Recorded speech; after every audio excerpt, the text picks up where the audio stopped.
Maranata familia, bienvenidos a nuestro seminario de profecía titulado Descubriendo el Apocalipsis, tu vida nunca será igual.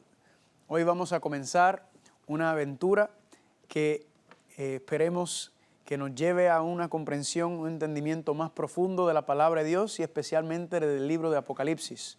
Yo soy Carlos Muñoz Acosta, soy conferencista, orador asociado del ministerio Amazing Facts y estoy aquí contento y gozoso de compartir la palabra de Dios con ustedes. Así que antes de empezar nuestro seminario, entonces yo voy a hacer una palabra de oración. Oremos. Padre Santo, Padre Gloria, te damos gracias porque hoy comenzamos esta serie titulado Descubriendo el Apocalipsis, un estudio sabroso del libro de Apocalipsis, y pedimos que tu Espíritu Santo nos ayude, nos dirige, Padre, para que podamos, por medio de este seminario, acercarnos más a ti, conocerte mejor, entender tu palabra mejor y prepararnos y preparar a otros para morar en tu presencia. Gracias por esta oportunidad que nos concede, Padre, gracias por tus bendiciones y todo esto te lo pedimos en el nombre de Jesús. Amén. Así que le damos la bienvenida a este estudio profético que vamos a tener, una serie que vamos a desglosar el libro de Apocalipsis. Ahora, cuando hablamos del libro de Apocalipsis, a veces mucha gente se asusta, ¿verdad? Mucha gente le tiene miedo, mucha gente dice, ay, yo no quiero saber del libro de Apocalipsis, no me hables del libro de Apocalipsis. O cuando yo hablo con las personas y les digo que yo presento seminarios de profecía, la gente pone cara así fea, ¿verdad? Pero ese malentendido, ese mal concepto que tenemos del libro de Apocalipsis, familia, el plan, lo que queremos hacer es mostrar cuán bello es el libro de Apocalipsis, que el libro de Apocalipsis es un libro de esperanza, que es un libro de bendiciones que Dios tiene para nosotros, que Dios quiere enseñarnos y revelarnos cosas lindas y bonitas, especialmente cosas que van a venir. Así que para empezar nuestro estudio sobre el libro de Apocalipsis, primero vamos a hablar sobre el título del libro, que se llama Apocalipsis. Ahora, ¿qué significa Apocalipsis? Pues cuando usted busca la definición de la palabra Apocalipsis, usted encuentra algo muy interesante. Y es que Apocalipsis significa una revelación, ¿verdad? En inglés se le llama revelation. Una revelación es divulgar, revelar, anunciar, descubrir. Me gusta la frase que dice, quitar el velo. En otras palabras, familia, la misma palabra rompe con muchos de los paradigmas y muchos de los esquemas que tenemos sobre el libro de Apocalipsis, donde la gente dice que el Apocalipsis es un libro cerrado, que no se puede entender, que no se puede comprender. Pues el mismo título del libro, familia, nos está diciendo que Dios está tratando de revelar, de divulgar. Dios está tratando de hablarnos por el libro de Apocalipsis. Así que automáticamente, familia, el libro no cuadra con el concepto que mucha gente tiene de ellos, ¿verdad? Y entonces, cuando hablamos del libro de Apocalipsis, también entonces estamos hablando del concepto de profecías. Así que, ¿qué es una profecía? Pues muy interesante. Las profecías, entonces, familia, cuando usted lo busca en el diccionario, la profecía es una predicción. Es un anuncio de hechos futuros, una visión sobre el futuro. En otras palabras, una profecía es una revelación de algo que va a pasar en el futuro. Así que, uniendo la palabra Apocalipsis con la palabra profecía, entonces nos dice de qué trata el libro de Apocalipsis.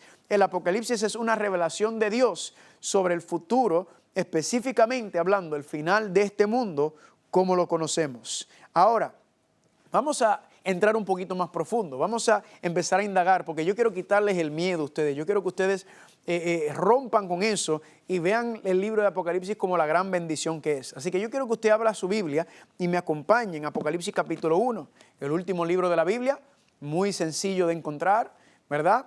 Y vayan conmigo por favor a Apocalipsis capítulo 1 y vamos a leer del versículo 1 al 3. Apocalipsis capítulo 1, versículo 1 al 3, dice así: la revelación de Jesucristo. Vamos a parar ahí.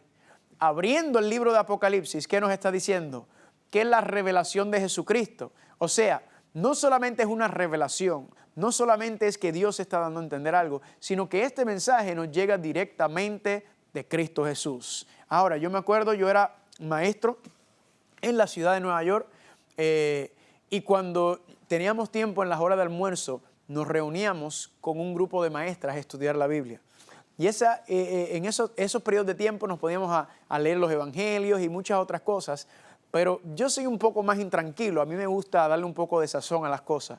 Y yo quería entrar al libro de Apocalipsis. Y yo le pregunté al grupo de maestras, yo le dije, miren, ¿ustedes alguna vez han estudiado el libro de Apocalipsis? Y ellas rápidamente contestaron, no. Nosotros no estudiamos el libro de Apocalipsis, porque eso no es de nosotros. Nosotros lo que estudiamos es los evangelios de Cristo. Ese es el enfoque nuestro, es en Cristo Jesús. Y yo le di la tarea, yo le dije, bueno, entonces yo le voy a dar una tarea a ustedes. Yo quiero que ustedes vayan a su casa este fin de semana y lean Apocalipsis capítulo 1, del 1 al 3.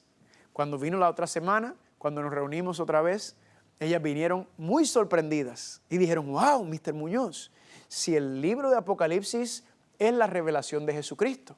Entonces, si usted dice que es cristiano, si usted dice que es seguidor de Cristo, entonces usted no puede ignorar el libro de Apocalipsis, porque aquí dice que es la revelación de Jesucristo, es una continuación de los mensajes y de todo lo que habló Cristo. De hecho, el libro de Apocalipsis es el último mensaje de Dios, es el último mensaje a su iglesia que Él nos tiene para nosotros y significa que entonces debemos estudiarlo. Vamos a seguir leyendo. Es la revelación de Jesucristo que Dios Padre le dio para manifestar ¿a quién? A sus siervos, a nosotros, las cosas que deben suceder pronto. Y la declaró enviándola por medio de su ángel, ¿a quién? A su siervo Juan. Entonces, Cristo entonces nos envía este mensaje por medio, dice aquí, de su ángel, y el ángel le dio el mensaje a Juan. Versículo 2, que ha dado testimonio de la palabra de Dios y del testimonio de Jesucristo y de todas las cosas que ha visto.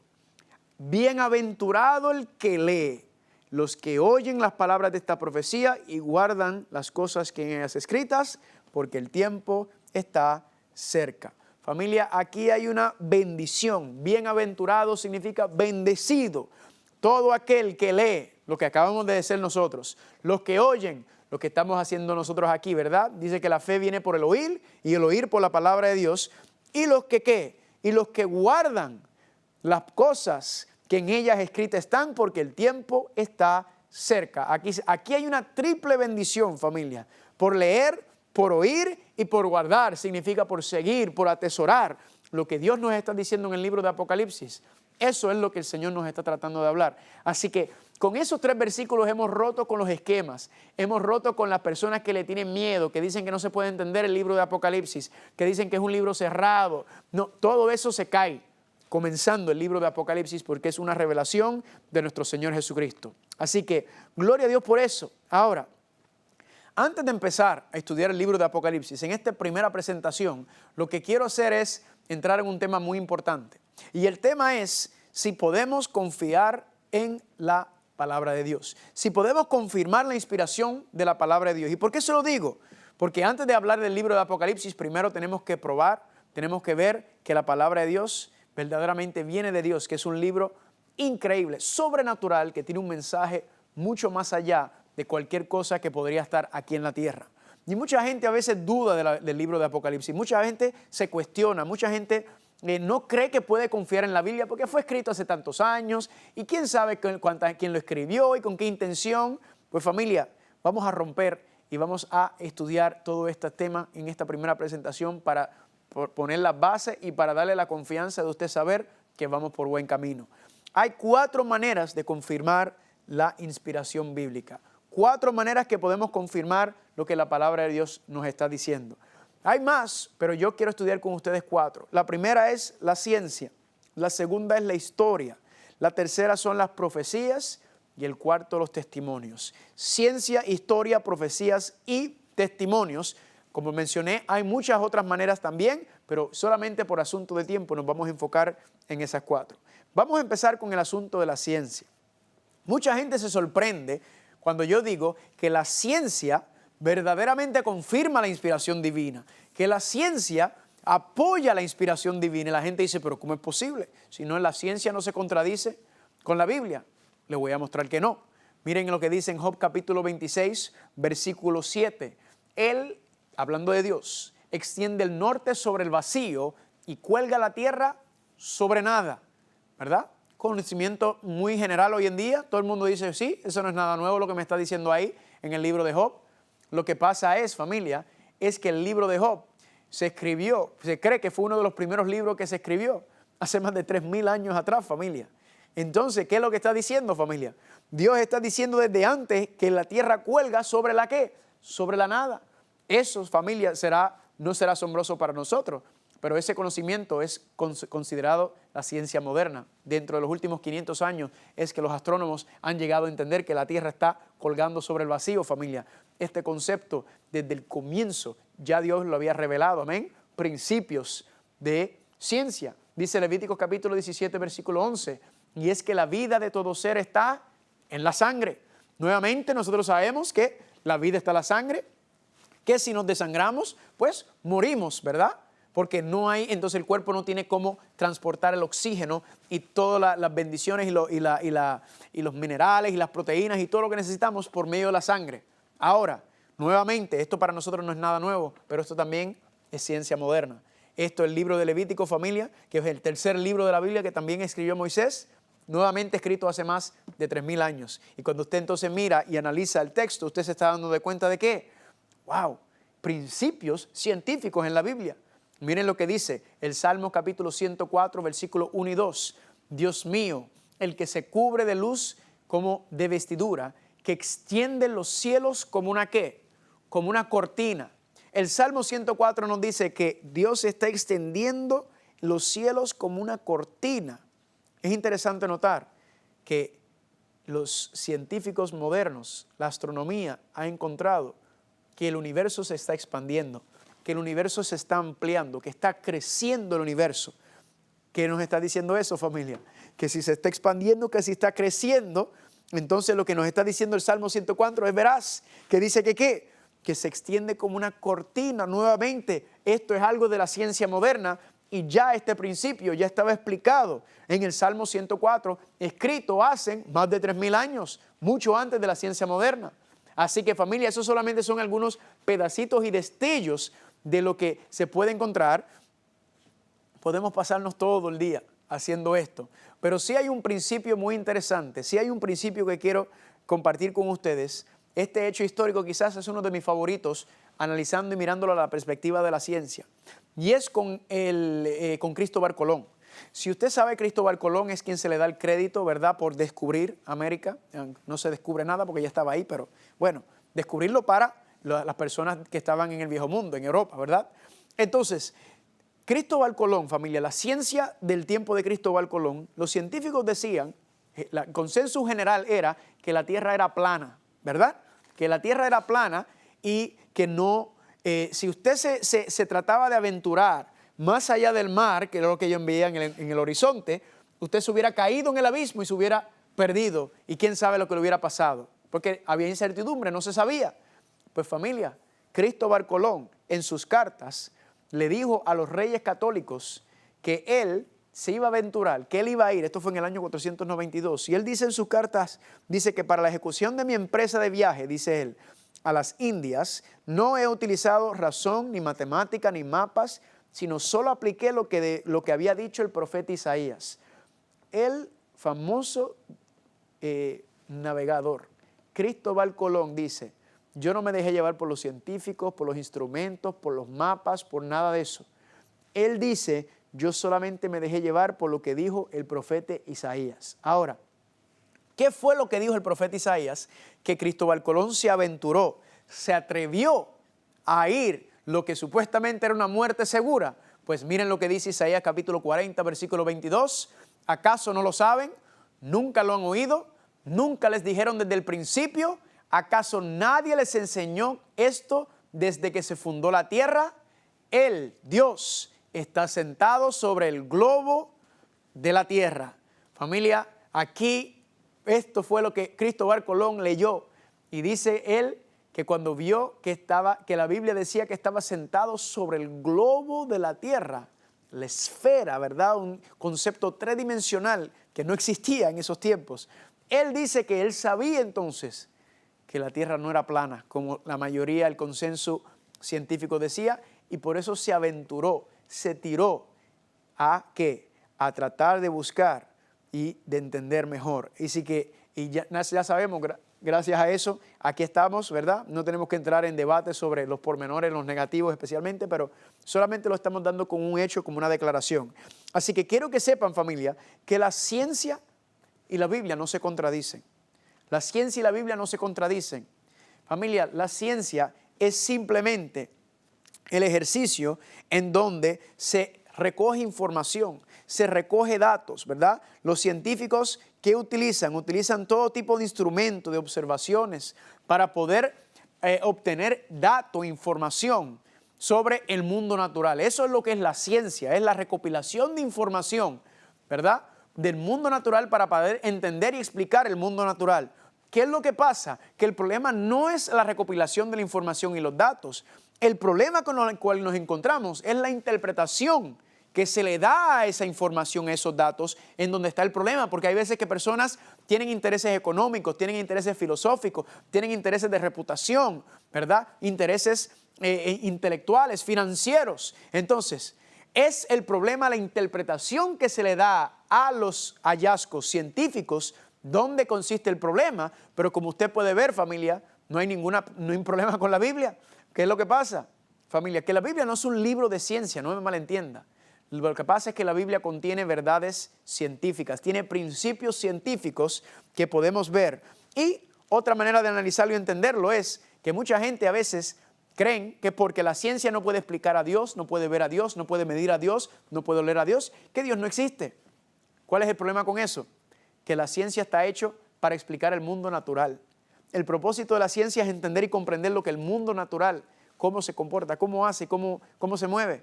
Familia, Dios es sobrenatural. Dios es un concepto mucho más allá de lo que es nosotros para un mundo natural. Así que, ¿cómo es que podemos utilizar métodos científicos para entender el mundo natural cuando Dios es sobrenatural? No se puede. Entonces estamos perdiendo el tiempo tratando de buscar en la ciencia, entender que Dios puede existir. Ahora, hay ciertas disciplinas científicas que sí nos confirman y nos enseñan que más allá de un ser sobrenatural hay una inteligencia, ¿verdad? Hay detrás de la creación, y podemos analizarlo de muchas maneras, que el concepto, ¿verdad? La DNA, la información, la genética, tiene información, la DNA. ¿De dónde surge esa información? Porque la información no surge de la nada, tiene que venir de una base, familia. Tantas y tantas disciplinas científicas que sí enseñan y confirman que hay un origen inteligente, que hay un diseñador inteligente, ¿verdad? Pero lamentablemente algunos quieren ignorar esa información.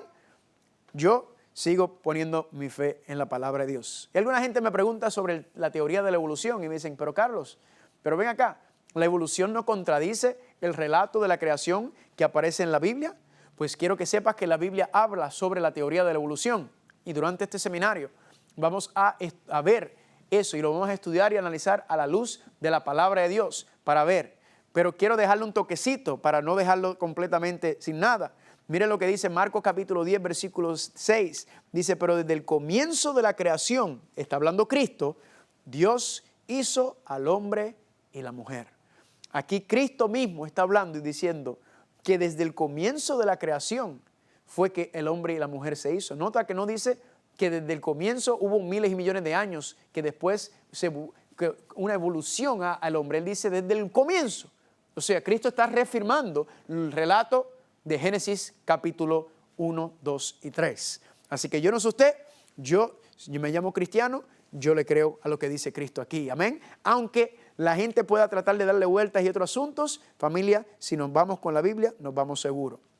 Otro lugar en donde confirmamos la Biblia, su inspiración es en la historia. Es interesante notar, familia, que la Biblia es un libro complejo, compuesto por 66 libros. Esos 66 libros, familia, fueron escritos durante un periodo de 1400 a 1500 años aproximadamente. Y fue escrito, familia, por personas que eran reyes, generales, militares, campesinos, filósofos, pescadores, poetas, músicos, hombres de estado, académicos, pastores, agricultores. Nunca he visto un libro en la historia de este mundo como es la Biblia. El espectro cubre tantas disciplinas, tantas áreas, trasciende tiempo, trasciende cultura, trasciende raza, todo lo que habla la Biblia. Cualquier persona en cualquier parte del mundo lo lee y se relaciona con él. Por eso el cristianismo tiene tanto apego y tanto gozo. Y sin embargo, a pesar de que tiene 66 libros y escrito por aproximadamente 40 personas, Familia, los 6 libros de la Biblia tienen una armonía intacta. ¿Por qué razón? Porque dice la palabra de Dios en 2 de Timoteo 3:16 que toda escritura es inspirada por Dios. Podemos mirar, familia, y ver que aunque son aproximadamente 40 escritores, la Biblia nos enseña que hay un solo autor y ese autor es Dios. Dios es el que entonces le dio a su pueblo las preciosas palabras con las que nos encontramos. Y vamos inclusive a ver, por ejemplo, si vamos al Salmo capítulo 22, el Salmo capítulo 22 nos explica algo muy interesante y dice así, dice en el Salmo 22 del 16 al 18, porque perros me han rodeado, me han cercado cuadrilla de malignos. Y dice versículo 18, repartieron entre sí mis vestidos y sobre mi ropa echaron suerte. Este salmo, familia, nos está hablando de algo muy interesante. Nos está hablando de lo mismo que le pasó a Cristo Jesús. Miren cómo dice Lucas 22, del 33 al 36. Cuando llegaron al lugar llamado la calavera, ¿qué hicieron? Allí lo crucificaron, ¿verdad? Y los soldados, ¿qué hicieron? Echaron suerte para repartirse entre ellos sus vestiduras, familia. Si usted lee el Salmo 22 y usted lee Lucas 23, usted se va a darle cuenta que muchas de las cosas que le pasaron a Cristo Jesús ya estaban profetizadas en el Salmo. Ahora, ¿qué es lo que han venido los dudosos y los burladores y los que quieren desacreditar la Biblia? Ellos dicen, mire, es imposible que el que escribió los Salmos y el que escribió el libro de Lucas, es imposible que haya habido un espacio entre ellos, porque es que muy exacto, decían los críticos en aquellos tiempos, era muy exacto, específico lo que se escribió en el Salmo y lo que estaba en Lucas capítulo 23, lo que se cumple con la vida de Cristo Jesús. Así que ellos concluyeron que era imposible que esa etapa, ese periodo de tiempo podía existir entre los dos escritores. Y esa crítica se mantuvo en pie por mucho tiempo, hasta que se encontraron lo que se conoce como los rollos del Mar Muerto o los rollos del Qumrán. Estos rollos, familia, fueron encontrados ahí mismo, cerca del Mar Muerto, en unas cuevas que hay. Y este hallazgo arqueológico fue entre el año 1946 y el 1956. Y en esa colección de esos rollos encontraron algo muy interesante. Eran escritos en hebreo, en griego y arameo, el mismo idioma de la Biblia. Y cuando se pusieron a leer y a investigar, se dieron cuenta que ahí estaban contenidos los textos bíblicos de lo que se llama las escrituras hebreas o el Viejo Testamento. Y encontraron que desde Génesis hasta Daniel, ahí estaban desglosados esos libros. Pero lo más interesante fue esto, que cuando hicieron un análisis sobre los papiros sobre los cuales estaba escrito y las jarras, encontraron que estas jarras fueron hechas y donde se escribieron los rollos del Mar Muerto. Esto se calcula que fue aproximadamente 500 años antes, 400 años antes para ser más exacto, antes de los tiempos de Cristo Jesús. ¿Qué nos dice eso? Que verdaderamente los libros de Daniel ante ella, desde Génesis hasta Daniel, fueron escritos 500 años antes de la vida de Cristo Jesús, confirmando que el Salmo 22 fue escrito 1000 años antes que Lucas capítulo 23 y los eventos que acontecieron ahí. Así que ahí entonces, familia, tenemos cómo los arqueólogos, cómo los historiadores pueden mirar y analizar y ver. Incluso el doctor Brian Wood, arqueólogo, dice así: los rollos del Mar Muerto probablemente han tenido el mayor impacto bíblico conocido. Han proporcionado los manuscritos originales aproximadamente 1000 años antes de que el actual manuscrito más antiguo del Antiguo Testamento. Sigue diciendo en su libro, él es asociado de la investigación bíblica. Dice, los rollos del Mar Muerto han demostrado que el Antiguo Testamento fue transmitido con precisión durante este intervalo, que fueron los 1000 años. Además, proporcionan una gran cantidad de información sobre los tiempos principales hasta y durante la vida de Cristo Jesús. Estos rollos que están haciendo, familia, entonces, nos están diciendo que efectivamente todo eso que se había escrito antes y durante el tiempo de Cristo Jesús es veraz, se puede confirmar. Todo eso entonces, familia, le cerró, por lo menos en ese punto, a los críticos, a los que querían atacar y menospreciar la Biblia, especialmente lo que son el libro del Antiguo Testamento, que son las escrituras hebreas. Pero alguna gente me pregunta, pero Carlos, y entonces el Nuevo Testamento, ¿verdad? Lo que se llaman las escrituras griegas, ¿podemos confiar en ellas también? Pues familia, miren lo que dice Pedro en 2 de Pedro capítulo 1, 16, dice, pero porque no os hemos dado a conocer el poder y la venida de nuestro Señor Jesucristo, siguiendo fábulas artificiosas, sino como que, habiendo visto con nuestros propios ojos su majestad. Nos está diciendo Pedro, familia, que él no se está dejando llevar por lo que otro le dijo, por lo que otro le contó, sino que él dice que con sus propios ojos él vio y fue testigo ocular de las cosas que pasaron. Ahora, ¿por qué es importante eso? Porque en esos tiempos la mayoría de las personas no sabían leer ni escribir. Entonces, la tradición oral era lo que mayormente era que se pasaba de familia en familia, de generación en generación. Si Pedro hubiera estado mintiendo, si Pedro o alguno de los escritores de la escritura griega del Nuevo Testamento en algún momento hubieran dicho algo malo, hubieran exagerado algo, hubieran dicho algo que no era correcto, por la tradición oral inmediatamente hubieran venido y le hubieran dicho, eso que tú dijiste no es verdad, eso que tú dijiste es falso. Pero es notable, es interesante notar, familia, que ningún libro en ningún momento durante ese periodo ha dicho que lo que ellos dijeron, lo que se escribió sobre la vida de Cristo y la iglesia primitiva, en ningún momento está errado, está erróneo, es falso. Todo se ha confirmado, familia, por medio de eso. Y por eso cuando seguimos hablando de la historia, familia, la Biblia habla de Babilonia, la Biblia habla de Nabucodonosor, de Roma, de Tiberio César, de Poncio Pilato, de Herodes, de Ciro. Familia, tantas y tantas historias de reinos y de reyes y de cosas que verdaderamente pasaron, familia. Todo eso confirmando y diciéndonos. De hecho, para usted entender lo que está pasando hoy en día en el Medio Oriente, allá en Jerusalén, esa batalla eterna que parece, ¿verdad?, que existe entre los judíos y los palestinos. Para usted entender cómo fue que comenzó eso, adivina dónde tienes que ir. Todo eso está detallado y explicado en la Biblia. La Biblia es el origen de todas las cosas y ya nos explica y nos dice por qué razón y cómo fue que comenzó todo y sobre todo cómo va a terminar. También es interesante notar historiadores que confirmaron lo que dice y lo que está explicado en el libro de Hechos, familia. Historiadores que podemos ir y conocer y entender exactamente qué fue lo que pasó. Por ejemplo, está el famoso historiador Flavio Josefo. Él era un historiador romano judío del siglo I, contemporáneo con Juan, el apóstol Juan. Y él dice así en su libro Antigüedades de los Judíos, que escribió en el año 93, Anno Domini. Se reunió el concilio de los jueces y trajo ante ellos al hermano de Jesús, quien fue llamado Cristo, cuyo nombre era Santiago, y algunos otros. Y cuando se había formado una acusación contra ellos, como violadores de la ley, los entregó para ser apedreados. Noten que un historiador judío, romano del siglo I, ¿qué dice? Confirmando que Cristo estuvo aquí, confirmando la persecución de la iglesia en ese primer siglo, confirmando todo lo que está diciendo la palabra de Dios. Y Flavio Josefo, familia, es uno de los historiadores más reconocidos de la época. Se lee y se estudian sus libros en todas las universidades cuando se está estudiando el tiempo y la región en la cual se encontraban estos. Pero también está Tácito, ¿verdad? Tácito también era un senador romano e historiador también.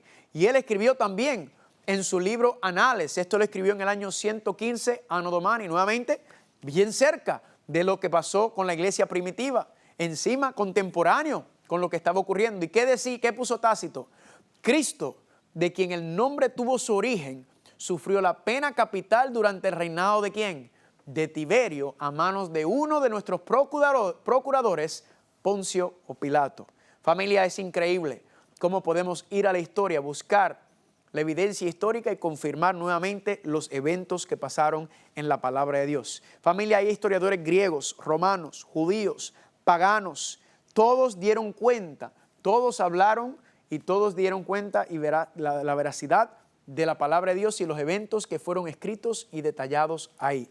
Y por eso entonces yo digo, ¿podemos confiar en la palabra de Dios? ¿Podemos confiar en las escrituras griegas? Pues claro que sí, familia, podemos de verdad. Y por eso, familia, algo peor que simplemente personas que no son cristianas es que hoy en día nos encontramos con muchos cristianos que quieren atacar la Biblia también. Me he encontrado con cristianos que dicen, o que se llaman cristianos, que dicen, que la Biblia no se puede confiar, que la Biblia que está distorsionada, que está mal interpretada, que no podemos confiar, ¿verdad? Y a veces estas personas ponen otros libros o otros escritos por encima de la palabra de Dios y sin embargo se hacen ser llamados cristianos. Y la pregunta mía es, ¿cómo yo como cristiano puedo entonces yo rechazar lo que está escrito aquí? Porque la misma Biblia lo dice. Pablo nos dice en 2 de Timoteo capítulo 3, del 13 al 17, dice, toda escritura es inspirada por Dios. ¿Cuánta? Toda escritura. Y noten lo que dice, útil para enseñar, reprender, corregir e instruir en justicia, a fin de que el hombre de Dios y la mujer sea perfecto, equipado para toda buena obra. Pregunta, hoy en día todavía Dios nos quiere enseñar, nos quiere reprender, nos quiere corregir, nos quiere instruir, a fin de que podamos vivir la vida de acuerdo a su voluntad. Claro que sí. Entonces, aquí dice toda la Escritura, y es interesante notar que cuando Pablo dice toda la Escritura, no está hablando de las Escrituras griegas, no está hablando del Nuevo Testamento. ¿Saben por qué? Porque eso fue escrito 40 años después de la muerte de Cristo Jesús. Cuando él está haciendo referencia a las Escrituras, él está hablando sobre el Antiguo Testamento. Él está hablando, familia, sobre las Escrituras griegas. Y Cristo también confirma este mismo principio. En Lucas capítulo 24, versículos 27 y 44, Cristo dice, empezando por Moisés y siguiendo por todos los profetas, comenzó a explicarles todos los pasajes de la Escritura que hablaban de él. ¡Wow! Luego le dijo, Cristo, que era necesario que se cumpliera todo lo que está escrito acerca de mí, en la ley de Moisés, en los profetas y en los salmos.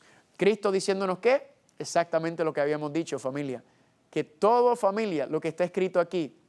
Repito nuevamente, desde que las escrituras griegas del Nuevo Testamento no existían en los tiempos de Cristo Jesús. Y él constantemente, consistentemente citaba las escrituras y él decía que lo que decía Moisés, los salmos y todo lo que está escrito allá, los profetas, hasta hablando de mí.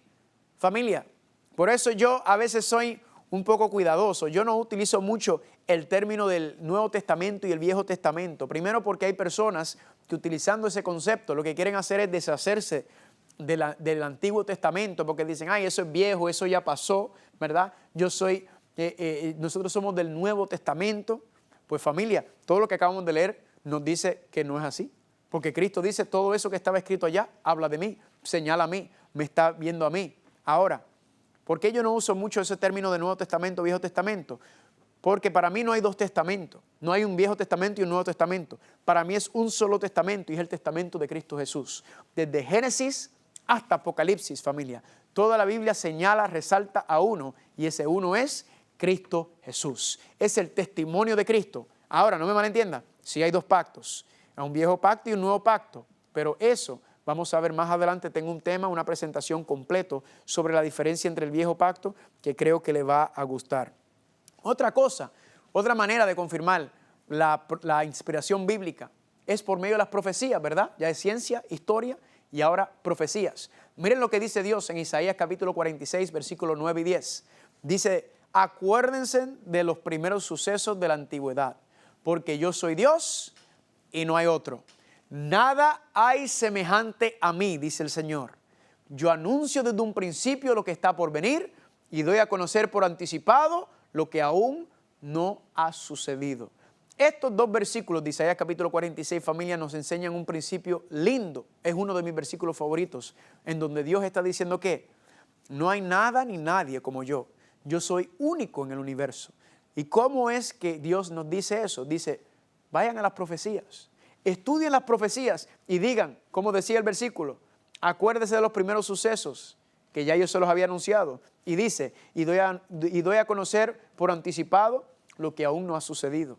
Familia, Dios es el único que conoce el futuro. Y es por medio del estudio de las profecías que Él nos enseña que Él es Dios. Que Él nos enseña que Él es el único que conoce. Y ya todo lo que ha sido revelado, familia, todo lo que va a pasar sobre esta tierra, ya está escrito en la palabra de Dios. Así que yo le doy gloria a Dios por eso. Durante este seminario vamos a estudiar muchas profecías.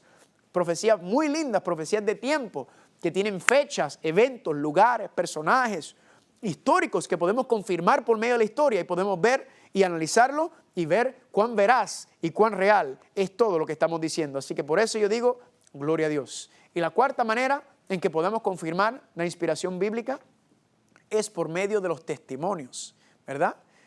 De los testimonios. Que cuando hablamos de testimonio, entonces, yo le hago una pregunta. ¿Usted no conoce a alguien que quizás era tremendo sinvergüenza? Alguien que quizás era un borrachón, un drogadicto, alguien que quizás le pegaba a su esposo o su esposa, ¿verdad? Alguien que quizás era un mal hablado, chismoso, ladrón.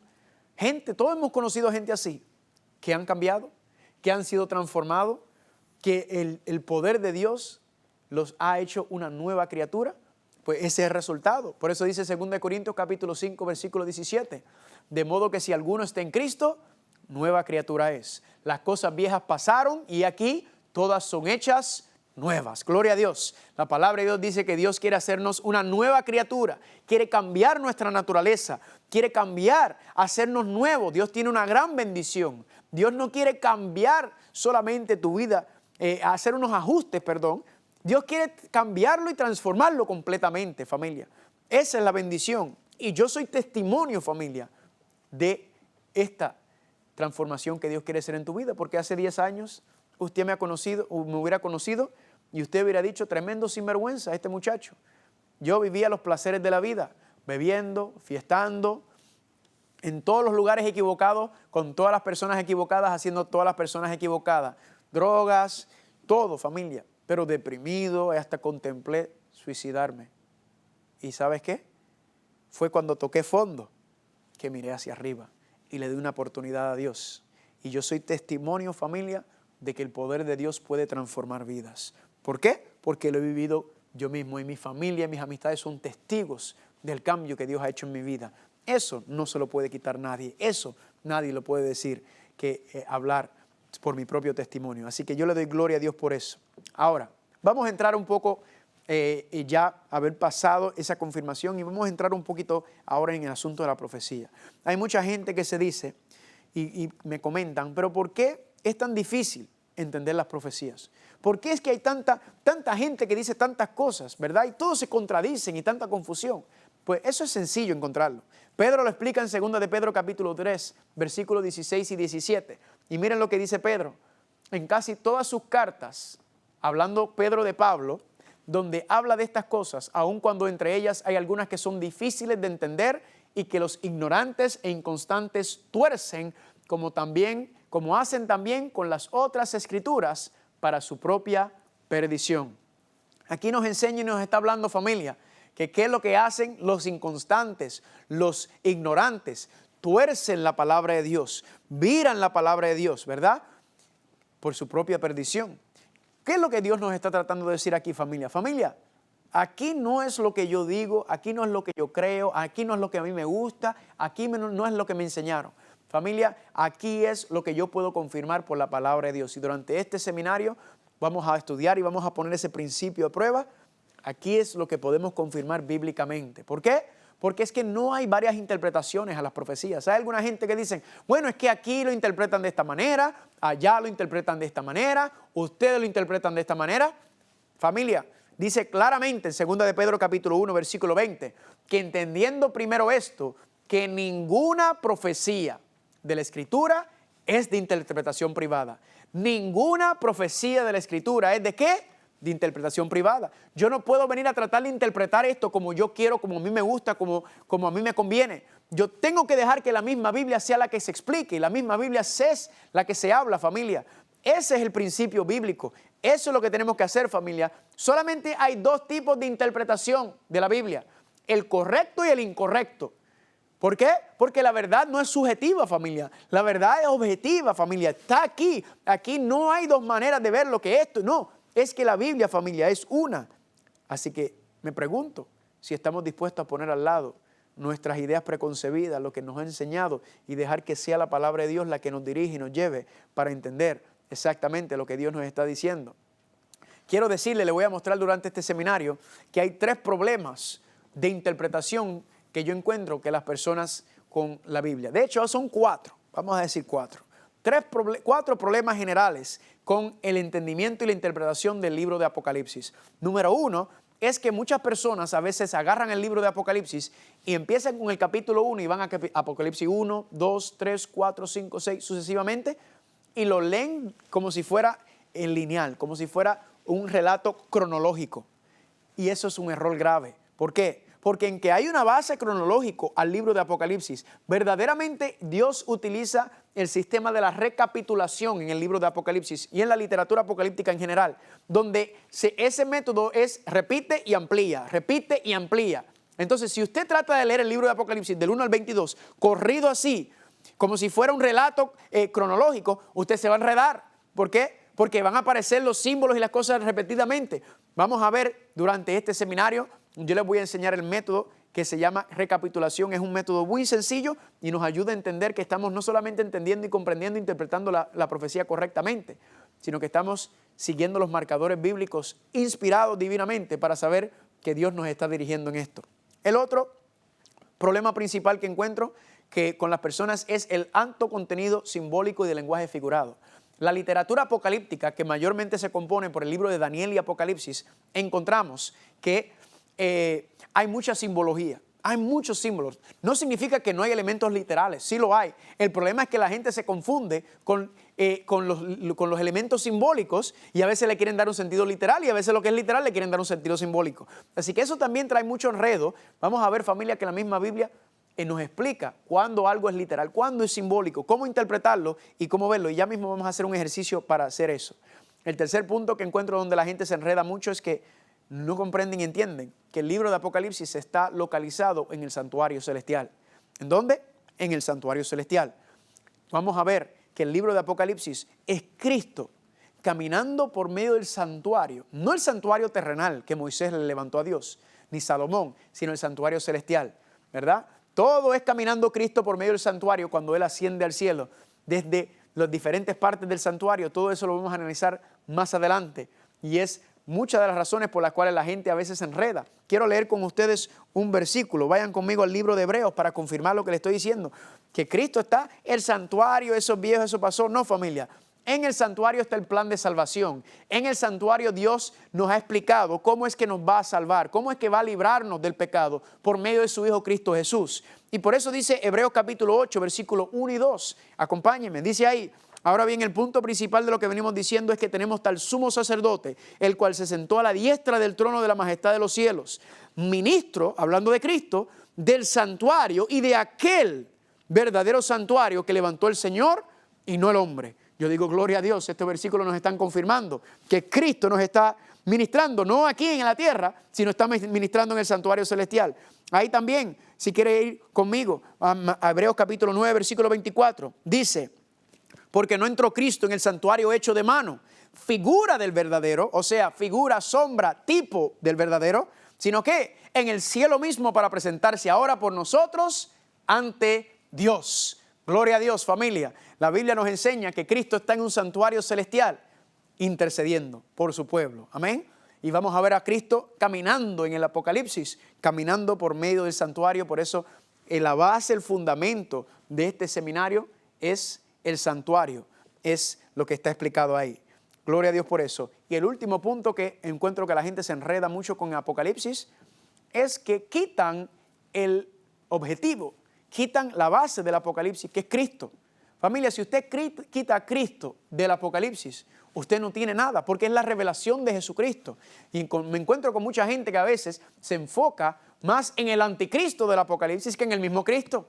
Y todos lo levantan y exaltan al anticristo y quitan a Cristo. No. Si usted no presenta al libro de Apocalipsis a la base y a la luz del plan de salvación por medio de Cristo Jesús, usted está perdiendo el tiempo. Porque Cristo es la esencia del libro de Apocalipsis, de todo lo que se está dando y de todo lo que se está explicando. Y eso es lo que el Señor quiere mostrarnos. Ahora, la pregunta que la gente se hace es: ¿verdaderamente puedo yo entender el libro de Apocalipsis y otros libros proféticos? ¿No es tan complicado y tan complejo? Pues mire lo que dice Jeremías capítulo 33, versículo 3. Clama a mí y yo te responderé y te enseñaré cosas grandes y difíciles que tú no conoces. Ay, es que yo no puedo entenderlo, es que yo no he estudiado, yo no tengo el conocimiento, yo no tengo esa mente. Eso no es lo que dice Dios en Jeremías 33, 3. Dios dice que clames a mí y Él te va a responder y te va a enseñar cosas grandes y difíciles. Así que, ¿qué tenemos que hacer? clamar al Señor, buscar al Señor con nuestra Biblia, con una mente y un corazón abierto a escuchar la voz de Dios y con el Espíritu Santo, no hay nada que no podamos entender. Así que quiero poner ese principio a prueba. Quiero ahora con ustedes hacer un pequeño ejercicio de lo que vamos a estar haciendo más adelante sobre el estudio del libro de Apocalipsis. Y quiero hacerlo con unos versículos que son muy interesantes y vamos a ponerlo a prueba. Y quiero que ustedes agarren el gustito, un toquecito de lo que vamos a estar tocando más adelante. Miren lo que dice Apocalipsis capítulo 13, versículos 1 y 2. Dice: vi subir del mar una bestia que tenía 7 cabezas. Y dice: el dragón le dio su poder, su trono y grande autoridad. Inmediatamente alguien ve esto, ¿verdad? Esto es lo que Juan está explicando que vio. Y dice: ay, ¿qué es eso? Que una bestia que se levanta, que tiene 7 cabezas, que el dragón le está dando su poder y su trono y su grande autoridad. Nuevamente, familia, le voy a mostrar que esto es lenguaje simbólico. ¿Y qué tenemos que hacer para poder interpretarlo? Pues tenemos que ir a la misma Biblia. La misma Biblia nos va a explicar exactamente qué representan estos símbolos. Ahora, vamos a empezar con el concepto del mar. La bestia se levanta del mar. En la Biblia, vamos a ver en la profecía, cuando habla del mar, aguas, ríos. ¿A qué se refiere? Apocalipsis capítulo 17, versículo 15 dice: las aguas que viste son pueblos, muchedumbres, naciones y lenguas. Así que la bestia se levanta donde hay grandes poblaciones, pueblos, muchedumbres, naciones, donde hay mucha gente. Por lo tanto, la bestia de Apocalipsis no se puede levantar en Antártica. ¿Por qué? Porque ahí no hay gente. La bestia de Apocalipsis no se puede levantar en el desierto de Sahara. ¿Por qué? Porque ahí no hay gente. Dice que se tiene que levantar la bestia en donde hay personas, pueblos, muchedumbres, muchas grandes cantidades de personas. Ahora, ¿qué es la bestia? ¿Será que un Godzilla va a salir del agua, verdad? ¿Que va a salir y se va a comer a la gente? Miren qué sencillo. Daniel capítulo 7, versículos 17 y 23 dice: estas 4 grandes bestias son 4 reyes que se levantarán en la tierra. Y escucha bien, la cuarta bestia será un cuarto reino en la tierra. Familia, la Biblia enseña que las bestias representan ¿qué? Reinos, naciones. ¿Están conmigo? Así que, nuevamente, le estamos perdiendo el miedo al libro de Apocalipsis. ¿Qué nos dice? Que la bestia que se está levantando entre pueblos, muchedumbres, naciones y lenguas es una nación, es un reino que se va a levantar. Y dice que tenía 7 cabezas. Vamos a ver qué dice Apocalipsis 17, versículos 9 y 10, sobre las 7 cabezas. Dice: esto es para la mente que tenga sabiduría. Las 7 cabezas son 7 montes. Gloria a Dios, familia. Todo esto no es porque yo tengo gran conocimiento, no es porque yo tengo títulos ni doctorados, ni porque he estudiado, nada de eso, familia. Todo esto me lo está revelando la palabra de Dios. Me dice que qué representan esas 7 montañas, ¿verdad? Esas 7 cuernos, cabezas. Las 7 cabezas representan ¿qué? 7 montes. Ahora nos está hablando de geografía. Nos está diciendo que esta bestia se levanta donde hay muchas personas y donde hay 7 montes o 7 montañas. Fascinante. El dragón, nos falta explicar. ¿Qué es el dragón? Que le está dando el poder, autoridad de este reino, a esta nación. Pues usted le pregunta a mucha gente, ¿el dragón quién es? Y le van a decir, es China. Bueno, vamos a dejar que la Biblia nos explique. Apocalipsis capítulo 12, versículo 9. Y fue lanzado fuera el gran dragón, la serpiente antigua que se llama ¿quién? El diablo y Satanás, el cual engaña a los de Suramérica. No, el cual engaña a todo el mundo, familia. Noten que la profecía dice que todo el mundo está engañado por Satanás. Por eso es que usted tiene que seguir viniendo, tiene que seguir escuchando este seminario. ¿Para qué? Para que podamos desenmascarar los engaños del diablo, que es lo que el libro de Apocalipsis hace por excelencia. Así que ya sabemos que el dragón representa ¿a quién? Representa al diablo. Ahora regresemos a Apocalipsis capítulo 13, versículo 1 y 2 y vamos a leerlo ya decodificado. Dice: vi subir del mar pueblos, muchedumbres, naciones y lenguas, una bestia, una nación, un reino, que tenía ¿qué? 7 cabezas, que son ¿qué? 7 montañas. Y el dragón o el diablo le dio a esta nación o a este reino su poder, su trono y grande autoridad. Gloria a Dios, familia. ¿Por qué? Porque acabamos de agarrar unos conceptos que quizás usted hubiera dicho, nunca en mi vida hubiera entendido eso, y hemos dejado que la misma Biblia nos explique y nos enseñe, familia. ¿Qué dice aquí? Que vi subir del mar a esa bestia. La profecía lo que nos está diciendo, familia, es que Apocalipsis está explicando y enseñándonos que el diablo va a levantar una nación, un reino sobre esta tierra, y por medio de ese reino, él va a establecer su engaño, su sistema de falsa adoración. Y le voy a comentar y le voy a decir que esta bestia ya está presente en la tierra. Así que más adelante tendremos varios temas. Se llama Apocalipsis revela la bestia, el anticristo y el número 666. Eso viene más adelante en nuestro seminario, así que tiene que seguir viniendo porque esto está sabroso. Solamente estamos empezando, solamente estamos calentando los motores con los que estamos viendo. Ahora, para terminar, ¿quién es el personaje principal? ¿Quién es el enfoque del libro de Apocalipsis? Pues ya lo sabemos, pero vamos a confirmarlo. Juan capítulo 5, versículo 39, dice Cristo: ustedes escudriñan las Escrituras porque les parece que en ellas tienen la vida eterna, pero ellas son las que dan testimonio de mí. Cristo, cuando hablaba al pueblo hebreo, Cristo, cuando le estaba hablando a los fariseos, le estaba diciendo: ustedes se agarran de la Biblia y se aferran a ella porque creen que esto les va a dar vida eterna. Y él les dice: no, este libro no te va a salvar. Este libro te lleva a mí, te lleva a conocer a mí, porque este libro es el testimonio mío, es el testamento mío, y yo soy el que salvo. Yo soy el que los voy a salvar, no el libro. El libro te lleva a conocerme, a entenderme, para yo entonces hacer el plan de salvación por medio de mí en tu vida. Y yo le digo a eso: gloria a Dios, familia. Eso es lo que la Biblia nos está enseñando. Eso es lo que la Biblia nos está preparando, familia. Cristo es el centro de toda la Biblia y especialmente en el libro de Apocalipsis. Así que yo espero que en esta primera presentación haberlos ayudado a quizás salir un poco de sus dudas, salir un poco de la confusión que existe con el libro de Apocalipsis y ver y entender que verdaderamente este es un libro sumamente sabroso, sumamente interesante y tiene grandes promesas, grandes verdades que Dios quiere para nosotros. Y yo quiero entonces compartir con ustedes la promesa más grande y más linda. La promesa más grande y más linda entre todas las que hay. Pero quiero compartir con ustedes uno de mis versículos favoritos que se encuentra en Apocalipsis capítulo 21. Y dice así en el versículo 21, versículo 4. Enjugará Dios toda lágrima de los ojos de ellos, y ya no habrá muerte, ni habrá más llanto, ni clamor, ni dolor, porque las primeras cosas han pasado. Y el versículo 5 dice: y el que está sentado en el trono dijo: he aquí yo hago nueva todas las cosas. Gloria a Dios por las promesas que tiene Dios en su palabra. Y miren lo que dice Apocalipsis capítulo 22, versículo 3. Y dice: y no habrá más maldición, y el trono de Dios y del Cordero estarán en ellos, y los siervos les servirán, y verán su rostro. Y dice: y su nombre estará en sus frentes. Y no habrá más noche, no tienen necesidad de luz de lámpara ni de luz de sol, porque Dios el Señor los iluminará y reinará por los siglos de los siglos. A eso yo digo: aleluya, amén.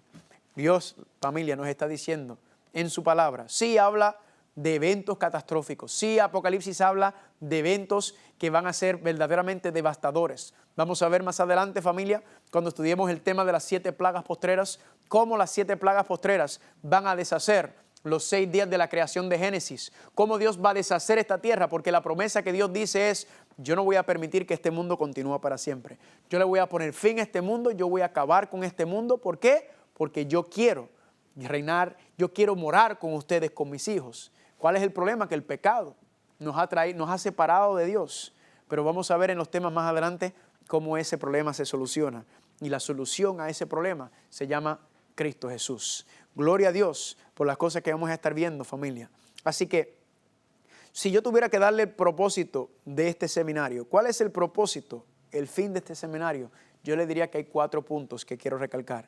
Primero, el propósito de este seminario que vamos a estar presentando aquí es que aprendas a estudiar y entender la Biblia, ¿verdad? Que tú mismo puedas entrar en ella, que tú mismo puedas estudiar, que conocer y ver lo que dice, entenderlo y querer estudiarlo y comprenderlo más. Porque, como le expliqué, usted no se va a salvar porque su papá, porque su mamá, porque otra persona, porque su pastor. No, la salvación es individual. Y tú tienes que tener tu relación con Cristo Jesús. Tú tienes que conocerlo tú mismo. ¿Y cómo conoces a Cristo? ¿Cómo lo puedes hacer? Es por medio de su palabra, familia. Así es como Él nos salva. La Biblia nos salva. La Biblia nos lleva a Cristo. Y Cristo es la salvación. No solamente, número 1, que aprendas a estudiar y entender la Biblia, sino número 2, para que tú puedas entenderlo e ir a enseñarle a otro. Porque de nada te sirve tú conocer toda esta información si tú te quedas con Él. Tantas buenas nuevas, tú te quedas con Él. Cuando usted se escucha algo bueno, cuando usted conoce algo nuevo, usted se regocija en llevar este mensaje a otras personas, compartirlo, ¿verdad que sí? Entonces, eso es lo que queremos hacer aquí. No solamente que lo entiendas, sino también que tú puedas compartirlo con otros. Por eso yo le voy a estar enseñando principios de interpretación para que usted pueda seguir estudiando y profundizando sobre lo que está diciendo aquí. Tercero, enseñarte cómo vivir una vida consagrada en el presente y prepararte para el futuro. Recuerden, la profecía es lo que Dios está revelando, lo que viene en el futuro, ¿verdad? ¿Para qué? Para que lo sepamos, nos preparemos y ayudemos a preparar a otros. Entonces, ese es el propósito de este seminario, que tú te prepares, que tú conozcas, que tú entiendas y que tú puedas vivir una vida de acuerdo a la voluntad de Dios. Porque ¿se puede? Sí se puede. Hay gente que dice que es imposible, que no se puede vivir de acuerdo a la palabra de Dios, que las exigencias, que los principios son muy altos. Pues la Biblia a mí me dice en Filipenses capítulo 4, versículo 13, que todo lo puedo en Cristo que me fortalece. Si Dios te está pidiendo que vivas de acuerdo a su palabra, es porque Él primero te va a dar la fuerza y el poder para hacerlo, y dos, es porque es por tu propio beneficio. Dios no te va a pedir algo que te va a perjudicar ni algo que te va a hacer mal, sino que Dios quiere darte esta bendición. Dios quiere que tú reflejes su gloria. Y por último, la número 4, enseñarte por medio de todo lo que estamos viendo a que te enamores de Cristo. Porque familia, escúchame bien, si no estás enamorado de Cristo, no te vas a salvar. Si yo no estoy enamorado de Cristo, yo no me voy a salvar. Tenemos que enamorarnos del Señor. Si nos enamoramos de Cristo, familia, todo lo demás se soluciona. Todo lo demás se pone en contexto con la vida de Cristo Jesús, la palabra de Dios. Pero tenemos que enamorarnos de Él. Y la única manera de enamorarnos de una persona es pasando tiempo con esa persona. La única manera de enamorarnos con Cristo Jesús es que pasemos tiempo en el estudio de su palabra, que pasemos tiempo conociéndolo a Él por medio de las historias, porque como les había mencionado, de Génesis hasta Apocalipsis, la Biblia resalta y exalta. El Padre y el Espíritu Santo están exaltando, resaltando, levantando al Salvador, a Cristo Jesús, en todas sus diferentes etapas y cómo Él nos salva, familia. Así que quiero terminar con esta promesa, que este es mi versículo favorito de la Biblia.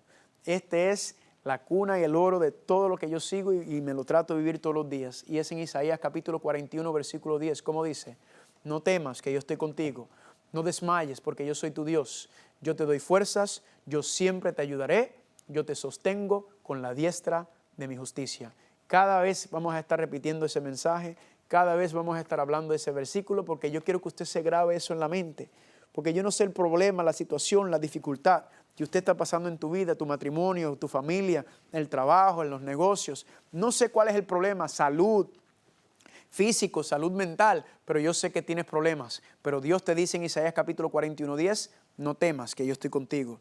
No desmayes, porque yo soy tu Dios. Yo te doy fuerzas, yo siempre te ayudaré.